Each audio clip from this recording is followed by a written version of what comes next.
since we don't have that teacher's text that would go with our textbook, what we need is that our Bible right here in this teacher's text, and you know, have the actual page right there from the Bible, and all around here be all your lesson plan, everything you'd need, and all your activities. Since there's no such thing like this that exists, what we have before us is to actually come up with something of our own.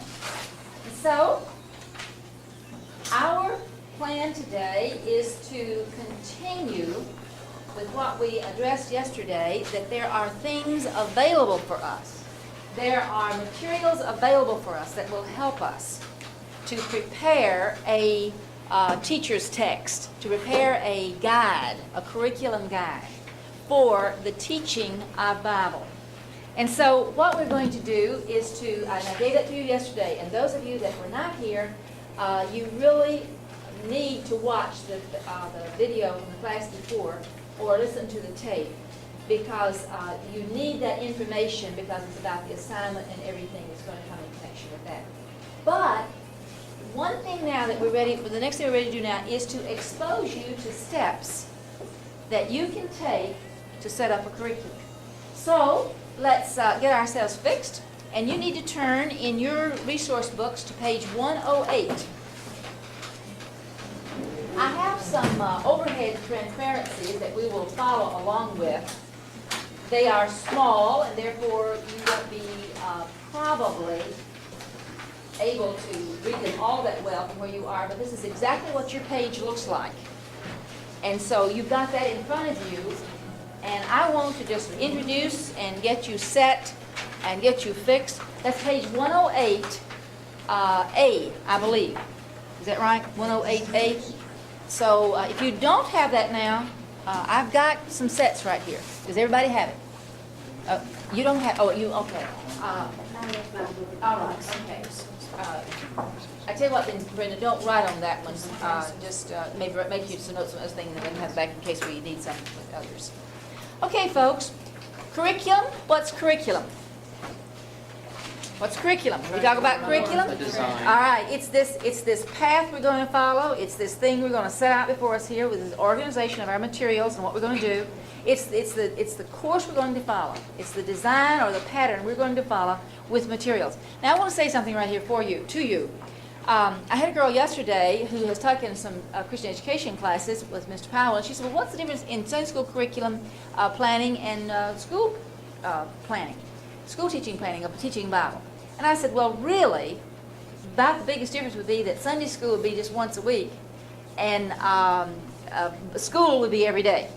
Now, there are more things to it than that, but that's one of the basic factors. But one of the things I want to try to do today is to help you understand that it is a flexible overflow type of thing.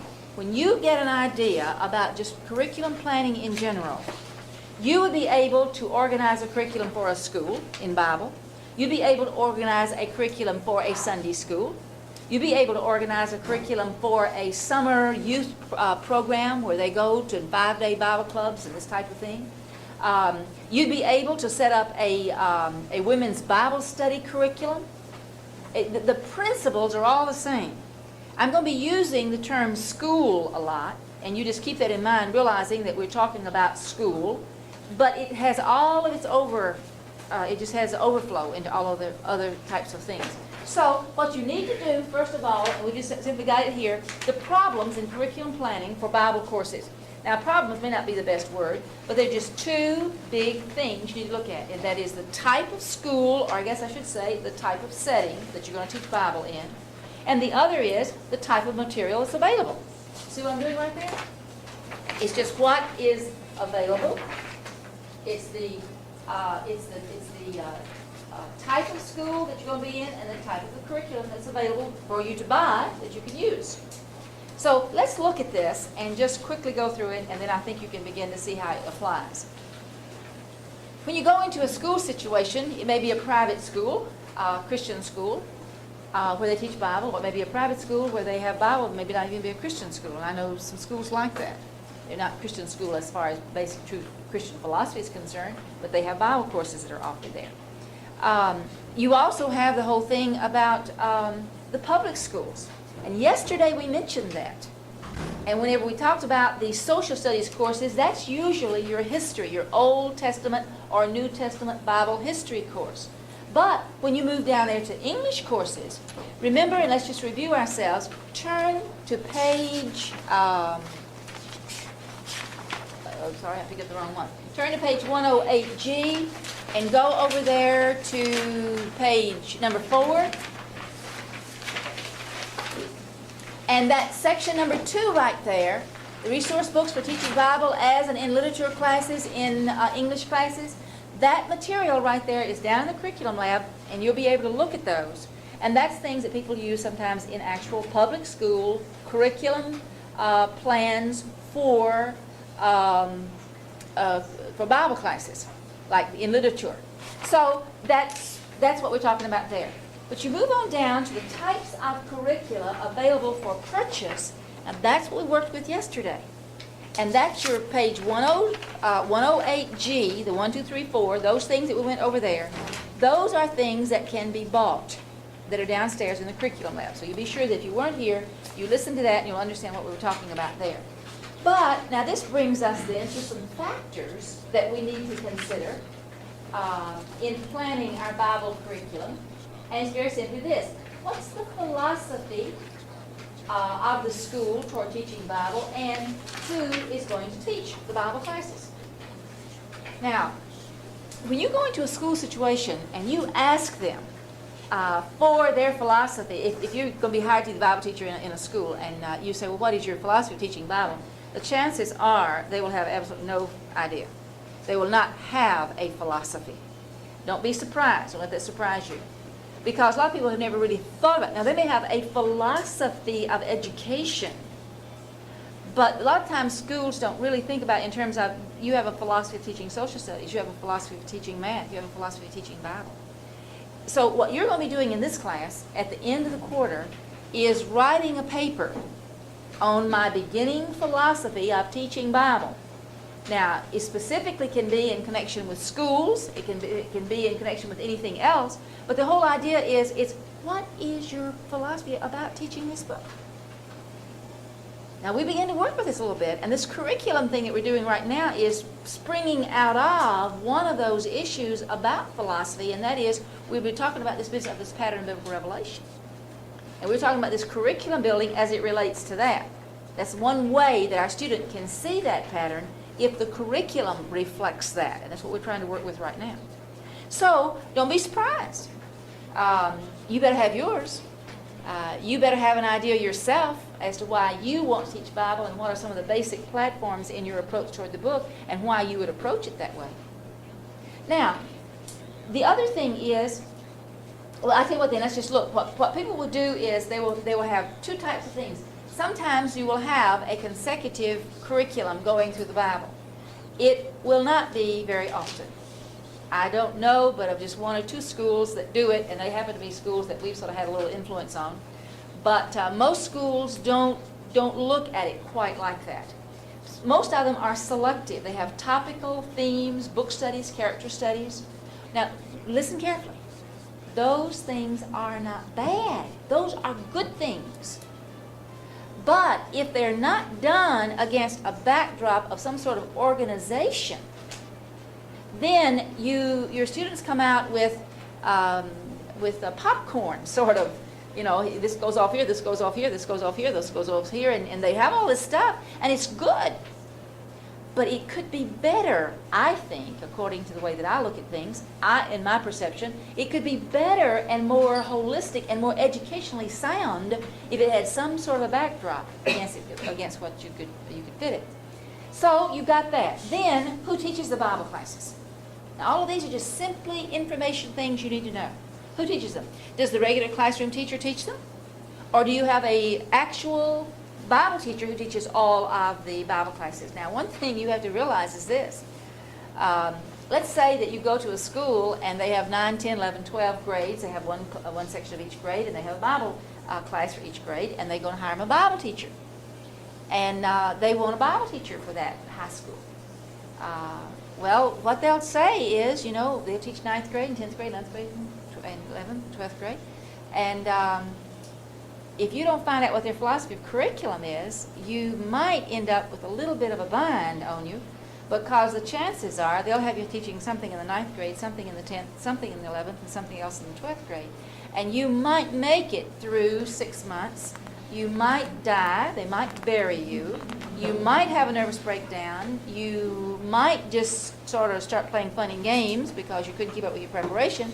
Because if they basically ask you to do 4 preparations a day as a beginning teacher, that's a bit much. But there are ways to compensate for that. And some of these things we're going to work with, I hope, will be a way of your understanding that there are sort of ways to come at it a little bit differently than that. And it doesn't have to be like that. Now, when I find out all that, then I am ready to implement a Bible curriculum. So what I'm going to do is just tell you the biggest secret, the greatest secret that you'll ever need to know. And all those people who get those PhDs and those masters in curriculum and instruction and curriculum design and take those courses, I'll tell you all they know. What they know is right there. Read it with me, and you will have your PhD and your master's. Now, this is not to go outside this classroom. This is not to go outside this classroom. All right. Say that with me. It's arranging what I know, what I teach, with how long I have to teach it, to whom I'm going to be teaching it, and who, that's how many teachers, I have to teach it. Now, folks, that's curriculum design right there. Now, I'm being rather facetious and very simplistic, and you realize that. But those are the issues that you simply have to find out. You find those out. You get those things clear. You get all the information that you need in connection with those, and then you're ready to implement. Ready to plan and implement a Bible curriculum. So, let's just quickly do it. You see right here, you've got things you need to know, and you turn to the next page, and down about the middle of the page at number B, it says things that you need to plan. So let's go back here to the things you need to know. The first thing you need to know is very simply this. What is the time structure of the school? You can spill it over into anything else. In other words, how long am I going to have to teach this? If it's in a Sunday school situation, am I going to do this for 3 months? Am I going to do this for a whole 9-month year of school year? Am I going to do it for 6 weeks? And when you went to school, do you remember when you got your report card? Did you get it every 6 weeks or did you get it every 9 weeks? 6 weeks. All right. How many of you don't remember? Well, that's all right. I figured you probably not. But actually, usually schools are getting report cards about the end of 6 weeks or the end of 9 weeks. I think 9 weeks now is more popular than used to be the old 6 weeks schedule. But what you have to do is you have to find out what's the time structure of the school. When does the school say, okay, we stop and we test? When you teach and teach and teach. When you stop and have a big test over everything that you have. That's what we're talking about, the time structure. And I need to know that because that will help me to organize my units. It will help me to know what I need to do here, what I need to do here, because I want to bring closure to this. I want to have an exam or a test there, and then I'm going to have a semester, and I'm going to go some more, and we'll have a semester. Now, that's the way school works. It could be the same thing you're going to do in the summertime. Or you're going to have a 6 weeks program with a group of juniors in your summer program at your church, your day camp at your church. And they want you, and you're going to meet. They're going to have, the day camp's going to last for 6 weeks, and they're going to be there every day, and you're going to have to plan all this stuff. So you're going to plan all these activities. You're going to take them to the zoo, and you're going to go do this, you're going to do that, but you're going to have a Bible lesson every day. You're going to have something in the Bible lesson every day. So what are you going to do? You've got 6 weeks. So it's about 30, 35, 5 days a week, 6 weeks. And of course, you might something happen, but you say plan between 30, 35 lessons of what I'm going to do with my Bible curriculum. Well, that's what we're talking about. How long do I have to do it in? The next thing is the Bible class schedule. In other words, will it be every day? Will it meet once a week? Will it be other than that? In a lot of Christian schools, they have Bible 4 days a week, and on the 5th day they have chapel. That's very common. Sometimes you'll have it 3 days a week, and they have chapel one day and then some other particular thing otherwise. But most of the time, you have it every day. You have a class every day, have a Bible class every day. So you got to find out. Or do I just meet once a week? If I meet once a week, that's one thing. Or if I meet those other times, it depends. Then add this one in there. You need to also know the length of your class period. You not only need to know, is it 6 weeks or 8 weeks? You not only need to know, is it every day or weekly or what have you, but you need to know how long your classes are. Do they meet 30 minutes? Or do they meet 45 minutes? Or do they meet 50 minutes? That's very important, because you can't cover in 30 minutes what you cover in 45 minutes when you plan your curriculum. So you have to work it, you have to decide on that. Then, something else you need to know is you need to know the students of your school, or the students you're working with. The Sunday school, or the school, or your camp program in the summer, or what have you. All right? What ages are they?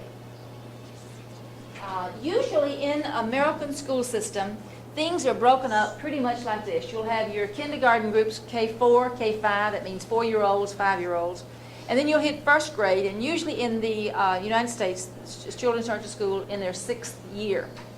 And then you have grades 1, 2, and 3, and it's 6, 7, and 8, and then 9, 10, 11, 4, 5, and 6, and you keep going up age-wise. So you have to find out, all right, what their age is. What grade am I going to be teaching? Am I going to be doing middle school? Am I going to be doing high school? See, the new middle school concept is now pretty much grades 5, 6, and 7, or grades 7 and 8. It fluctuates, 6, 7, and 8, depends on the school.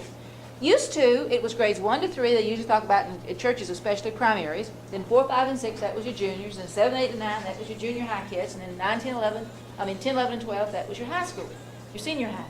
Well, now there's a lot of fluctuation going on, especially in public education, where the middle school complex, the middle school concept is becoming a very, very big thing. Yeah, and it is complex, you better believe it.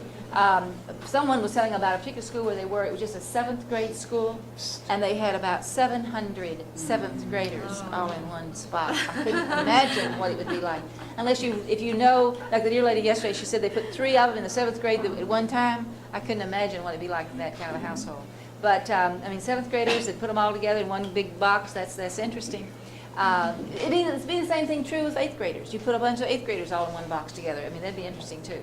But the thing is, you need to know what is the organization, how is it done, and you find that out, and you know that. Then you work on characteristics. One thing very important for you to realize is that unless, when you go to study the characteristics of a particular age group, and you get the books, the child development books and the child psychology books and the books that have been written on characteristics of children and young people and so forth. And you go and you get those. Unless that book was printed last year and the research was done in the last 5 years, the chances are the book's out of date. You will find certain basic characteristics that are going to be pretty generic, physical characteristics. Even now, though, in our country, the physical characteristics have changed so of children. Young people are reaching puberty so much faster. The whole issue of their the size, the diet, all of this has so affected just the physical characteristics of children and young people. So you have to keep that in mind. But just try to find your basic generic things, and then there is no shortcut for it from young people, and I don't know how to tell you to do it, except you just have to spend time with them. And you have to spend time with them, you have to observe them, you have to watch them, you just have to expose yourself. You just have to get eyes in your head on the front and the back and the side, and just watch them and listen to them and be with them. I think this bears giving as an illustration. Jennifer Lazuri did her student teaching in a public school in North Carolina.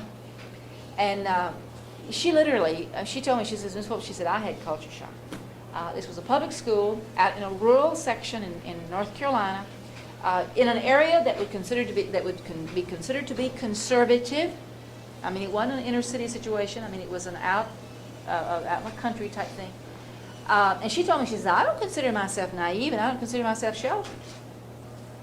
But she says, I was not prepared for what I saw, nor prepared for what I heard.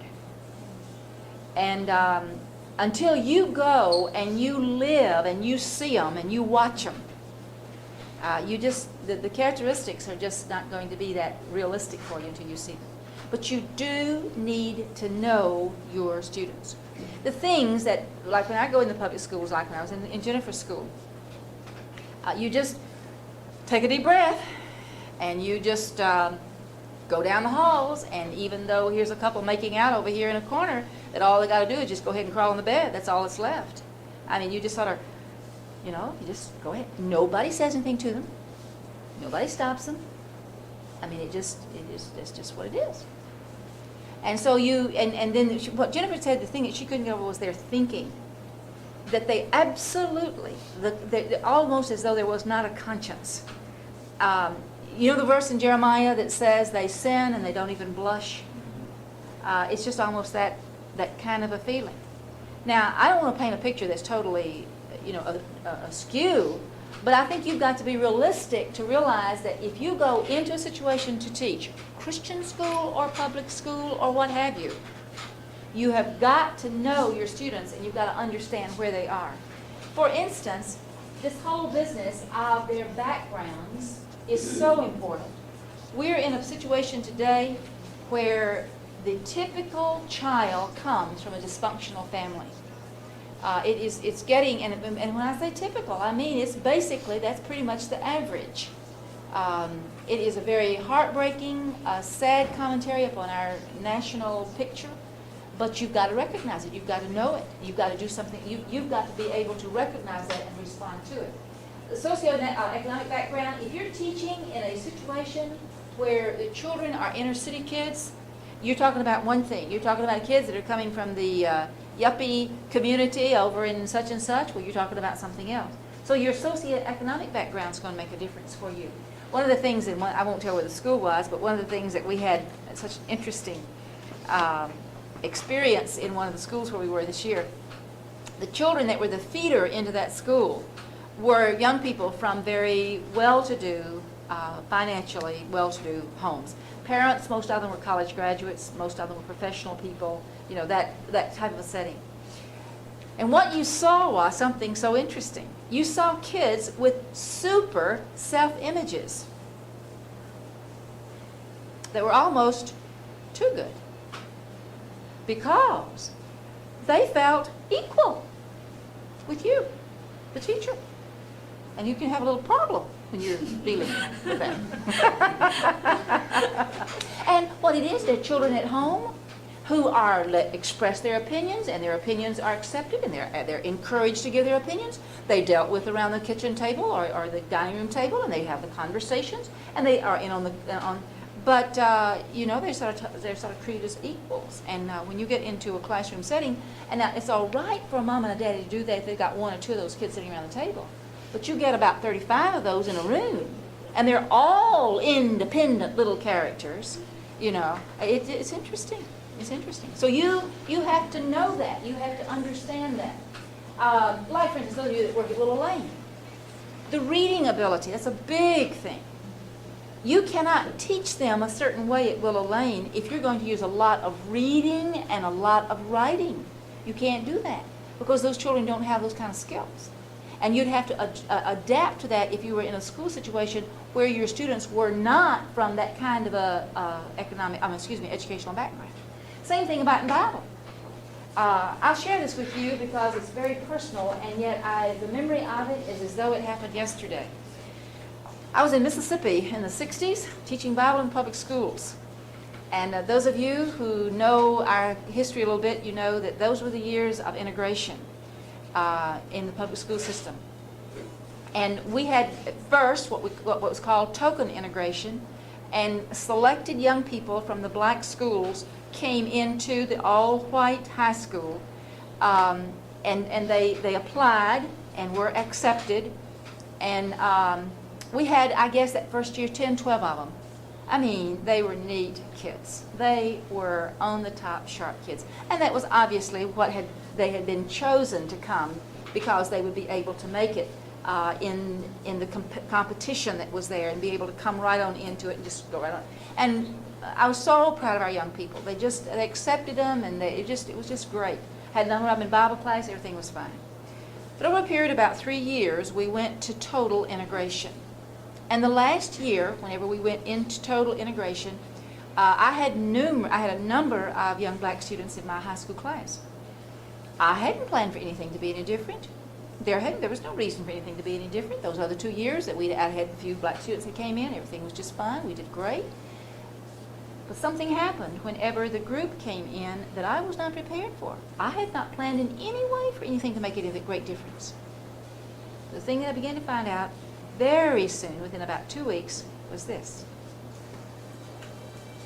The students who had come from the elementary schools into the high school that were the white schools had all had Bible in grades 1, 2, 3, 4, 5, 6, 7, 8, 9 when they got to me in high school. These dear kids coming from the black school had not had a Bible teacher. They didn't know the stories. They didn't know the books of the Bible. I mean, those kids that came up from the elementary school, I mean, they could do their Bible upside down and right side out and inside wrong, because, I mean, we just worked with them all the time. They got to say terms such and such, they could just put it. And within 2 weeks, I realized things cannot be the same. Things have to change. So I began to work. And we did some things with drills. We did some things with pairing up. We did some things. And I did one big thing that I almost I wasn't very popular with some of the groups. King James was the official text that we used because it was in the public school, and that was considered to be the English teachers loved me for it. The literature teachers loved me for it because it was the old English they had in literature and so forth. But what I did was I got a whole bunch of living Bibles. I bought about 12, 15 living Bibles, gathered up every Bible story book I could find, and had students bring Bible story books.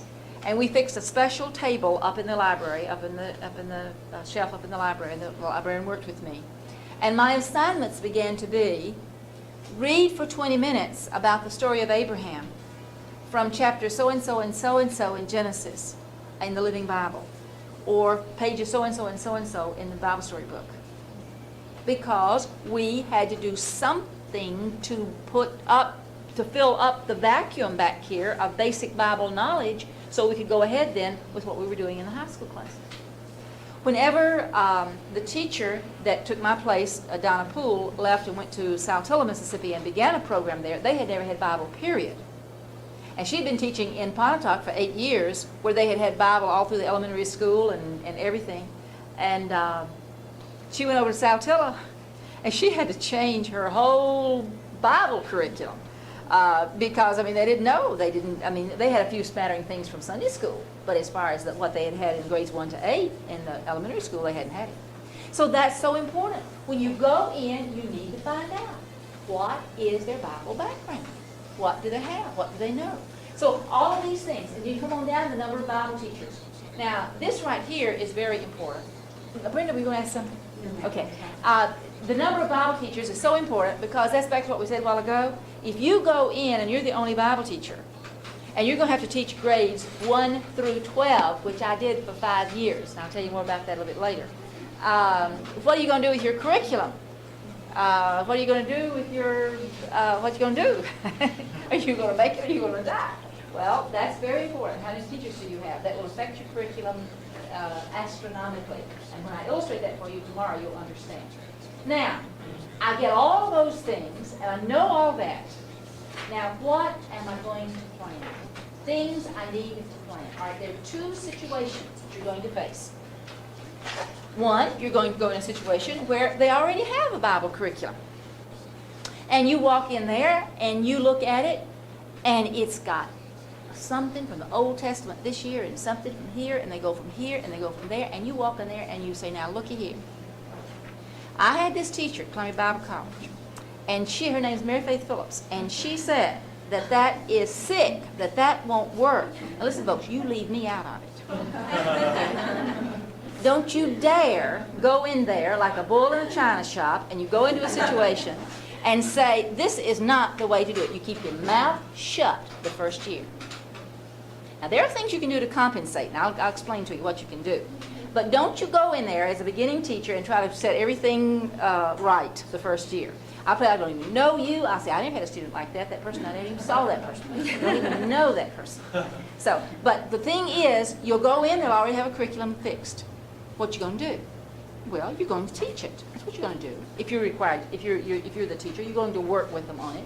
But you can easily compensate for that, and this is what Mark was talking about the other day, when he said that if he had just had that chart and had that squared away in his head, he could have just put those units that he was required to teach just right in there, and he would just gone right ahead. You can compensate for it, because if your teachers, if you're super, like in Sunday school, if you're given a Sunday school situation to teach in, and you go in there and here's this unit on the life of David or something, and you're just supposed to start, well, you can take care of that. You just take your chart, you just take the first Sunday or two, get everything all set, and then you just put your little slice of the pie right in there and just teach them the life of David. You might go in a situation, though, where they've got some lessons from the Old Testament here and some lessons. It's all thematic, and it's all on themes. You say, what you going to do then? Well, if they'll let you, try to get them, say, would you give me a little leeway here, let me do a few little things here, then you teach them the whole story of the Bible. And you help them understand that there are certain big themes that go through the Bible. The one big theme is redemption. And then there are other themes that go through the Bible, themes on love and themes on grace and this, that. And then you're going to go back, and then you, if they'll let you, if they're all mixed up, then just arrange the lessons chronologically, and then just put them in there where they come and fit them in there. You can make it work. Because it's just learning how to adapt it and to go with it. So don't go in and try to change everything the first year. But that's what your situation. Some places you're going to have, they will have it already done. Yes? Won't that cause conflict for the people who already have people settled within that Well, see, that's what I was saying. If you can negotiate it, you will want to do. In other words, if you're the teacher for a particular class and they're going to let you be the teacher for that class, if they will let you negotiate that, then you can. But if they won't let you do that and they say you have to do it just like this because this is what everybody's doing on this particular Sunday, then ask them if you can at least do your chart and at least try to get the story there and try to help them get a little bit of meaning to where their lessons are. In other words, give them an overview of the whole chart and tell them where this particular thing is. Right. Right. That's the idea. All right, now, you set up your own curriculum. You work with an existing curriculum. Those are the two things that you've got to do. Now, if they say, teach anything you want to, do anything you want to, then, here we are down here, call us. We'll do anything we can to help you. You've got your books. I'm going to show you what some more things are, and you organize it and put it together. And you go for it. You have a big time doing it. But that's what you've got to do now. Those are your two situations. All right. At this point, then, let's look about planning our overall curriculum. There's a question there, a correction there that I want you to make. Plan your overall curriculum arrangement. And by that, it means arrange what you're going to do when. Are you going to do Old Testament here? You're going to do New Testament here? You're going to do Matthew here? You're going to do Luke there? What you're going to do, arrange it in the best way possible. And we need to discuss quickly why you need to do that. Why do you need to have a overall curriculum arrangement or curriculum plan? Now, there are several very obvious ones. One is, have you ever had this lovely experience that it's up to you what you teach? And so you decide this Sunday you're going to teach this, and then you get that out of the way, and then maybe about Friday or Saturday you begin to think, you say, oh, I wonder what I'm going to do Sunday. I wonder what would the best thing for me to do. And then you just begin to, you start to give something else, and then maybe that next week you start thinking a little bit earlier, but then you worry all week long. Well, I've done this and I've done this now. Well, I wonder what else I could do. You ever had that experience? Well, there's no need to live like that. It can cause you to have ulcers. There's no need to live like that. You can sit down and you can organize and plan all these things that you know now, all these things you've got there, and you can plan out an overall program. several years ago, Diane Lounsbury worked here in the field ed department, and sometimes people in field ed don't like it, the curriculum that they get assigned to them. And there are reasons why we do some of the things that we do, but back in those days, whenever Miss Lounsbury was here, if she had a student that really, really kicked and screamed, she said, okay, just teach whatever you want to. And she said, just turn your lessons in, your lessons due at a certain time, now just, turn it in. And she let them squirm around for several weeks, and they'd usually come back crawling on their hands and knees, and she said, you ready for me to help you now? But it's hard when you just do this one-time span. Plan what you're going to do. Decide where you want to head, what you want, and then go for it. Why? Obviously, so that there will be progression and continuity in what you're going to be doing. And secondly, so that there will not be the wrong kind of repetition. Now, a certain type of repetition in curriculum building is good, but you don't want the wrong kind. You just want the, and I'll illustrate this for you. Several years ago, we had the privilege to go into a new Christian school to teach, for the student teachers to go in. And so I went to visit, talk with them, discuss with them different things. And one of the things that we set up, what we decided on was, what would we do about the curriculum? So we found from the teachers what they were doing, and they didn't have a plan. It was pretty much every teacher just pretty well did what they wanted to. So we began to try to find out, well, we were going to be in the 5th and 6th grade. So we needed to find out what they had in the 5th grade, what they'd had in the 4th grade, what they'd had in the 3rd grade, what they had in the 2nd grade. And we figured that what they had in the 1st grade, they probably wouldn't remember that, so that wouldn't matter too terribly much. But we needed to know what they had had. So we began to ask around. Some teachers were still there that had been there for several years. Others were gone. So finally we just decided we would just ask some of the students. And so we asked this one little girl what she'd had in Bible class and what she would like to study in Bible class. Oh, she says, let's don't have any more of Genesis. She says, Miss So-and-so in the 3rd grade taught us Genesis, Miss So-and-so in the 4th grade taught us Genesis, and Miss So-and-so in the 5th grade this year. I don't want any more of Genesis. Now, that's the wrong kind of repetition. We did not teach Genesis. I don't know what we taught, but we didn't teach Genesis. But what you need to do is you need to plan that to know what's the overall picture going to look like. Now, I want you to take your books, and I want you to turn to page 108, and you're going to find 2 sheets of paper. One is 108D and 108E. Now take those out of your book, and you will notice that they go like this. They go grades 1 through 12, School A. Well, actually, it's got K up there, and K means that KGY. That means KG. What I got? KGB. Oh my, KG what? KGD. Sorry, not KGB. Backwards. The kindergarten, and we'll say that's 5-year-old kindergarten. Then you go in the 1st grade, and you're 6 years old. And you go all the way across, and then here's School B, grades 1 through 9. Now, these are 2 real schools. Now look up at me, and let me give you some instructions before we do something. These are 2 real schools. Whether or not they still use this curriculum, I don't know. But at the time that we put this together, these were actual curricula that were set up in these 2 separate Christian schools. They had no connection with each other, but we knew people in both Christian schools, and we got their curriculum from them. And then I put this together. Now, what I want you to do is to pretend that you're 5 years old, and you enter the kindergarten in School A. And when you enter kindergarten, in School A, you have Bible class. You play and go do things and do all that. But you also have some Bible classes. And your lessons that year are all about these stories about these different people. Then you pass kindergarten and you go to 1st grade when you're 6 years old. And then that's what you study. And then you pass the next year and you go to 2nd grade. And you keep going, and we're going to pretend that you go all the way through that school. And then we're going to also pretend that you're going to drop down, you're going to go to School B. You're going to go back and be 6 years old and start in grade 1. And you're going to go through, and we just go to the 9th grade in that school. We have to go somewhere else after that, because that's on school. They just have 9 years there, 9 grades there. Now, what I want you to do is to pair up. We're going to go down this row, and you, Bob, you just get in with Caroline and Gail. But the rest of you just across the aisle, pair up. And then you folks can pair up here. and then you folks pair up, and then, Chris, you and Summer. Let's see what we can do with you.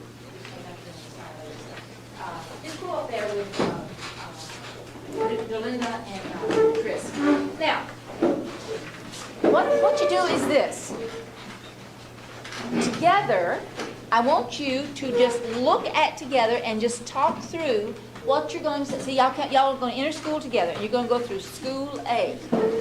And then you're going to play like you're going to start all over in your life, and you're going to start over, you're going to go down to school B.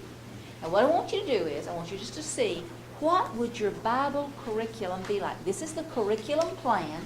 This is the curriculum design. This is the design of the curriculum in those two schools. Now, see what you would learn.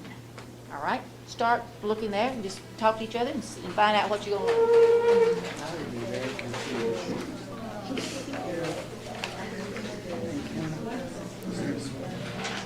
Kindergarten, this started the character studies in the Old Testament, and Jesus, Old Testament characters of Jesus. And they did the same thing in the first grade. They didn't name them, you know. I guess they have to emphasize more their character than their lives. In second grade, they did a theology lesson on a theology study of God, and then Daniel. And then they went to the New Testament, life of Christ, and then they went to Acts, Paul's missionary journeys, and then they went back to the Old Testament and skipped everything from Genesis, where most of those figures were, and went all the way to the prophets, and then put Peter in there with Nehemiah to build back the temple. And then in the fifth grade, the poor little children learned about Christ. And somehow I hope they tied in Christ before now, but well, they had him in the third grade for half a year. Life of Christ is the third. Yeah. Then they have it again in the fifth. Notice they have it again in ninth grade. So they do it twice. Oh, you know what they're doing here? What? Okay, have you graduated yet from school A? 3 years. Okay, if you graduated from school A, go to school And B. the ones who've been there. Anyway, then in the sixth grade, they did a Bible Testament, Old Testament survey. That's the repetition. Well, Life of Christ. I think their thought is they probably will forget about the life of Christ between the 3-year intervals. You know, or taking up new kids coming from school. But see, there's no progressive pattern here. There's no timeline. And what if every year had a timeline and they built upon that timeline? You know what I'm saying? I would be opposed to going through the timeline from 1st through 6th and then starting over again 7 through 12. All right, let me interrupt your education for just a moment. Let me interrupt your Bible education for just a moment. Now, if you had gone to either one of those schools and you graduated from those schools, grades 1 through 12 or 1 through 9, and you came to Columbia Bible College and you took that Bible entrance exam, how do you think you'd do? Sure, I hope you would. I mean, if you did your homework and you made a decent grade, be fine. Would you learn a lot of Bible regardless of where you were at either one of those schools? Yes. Yes, you would. Now, between now and tomorrow, I'd like you to be thinking about what's there and see if you can tell me what you might learn in one school that you might not learn in the other school. All right? Okay. You tell me tomorrow, okay? Certainly. You're dismissed. You can put your materials up. Hang on to those, and we'll continue tomorrow. Yeah,